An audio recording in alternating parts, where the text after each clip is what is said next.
तुम्हें तो मोर फगनी होय तो एक कविता यदि हम बुझिबा वाला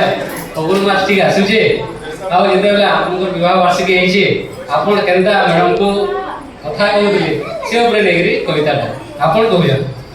फगुन तार बाटे आसु फगुन तार बाटे आसु तार बाटे जाउन मोर के बुढ़ुरावर छे तुमर हसी खुशी तो मोर दुनिया रंगीन हो जाउछे तुमर हसी खुशी तो मोर दुनिया रंगीन हो जाउछे मोते फगुन रंग भी और कह चाहना तुम्हें सरागे है को डाकी देले तुम्हें सरागे है को डाकी देले मोर सबु दुख दादर एक ही छटके थी महान हो जायसन मैं की उइली मिठा सुर भी पैंचिया लागसी तुमर द्वितीय जन लेखे हसी देखले तुमर द्वितीय जन लेखे हसी देखले मोर मने सकालर शुरू जुदी आसी सते तो ई फगुनर बुनीजन के ले करे जे तुमर मुहुर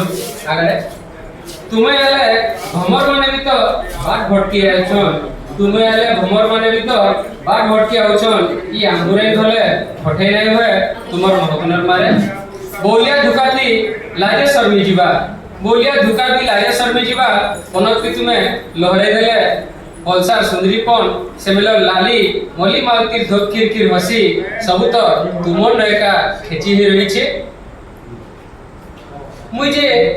क्या जे फेर फगुन के सदानी मुई क्या जे फेर फगुन के सदानी तुमर कोलर अहरा न तो मुई छही ऋतु बीते देमी मुई छही ऋतु बीते देमी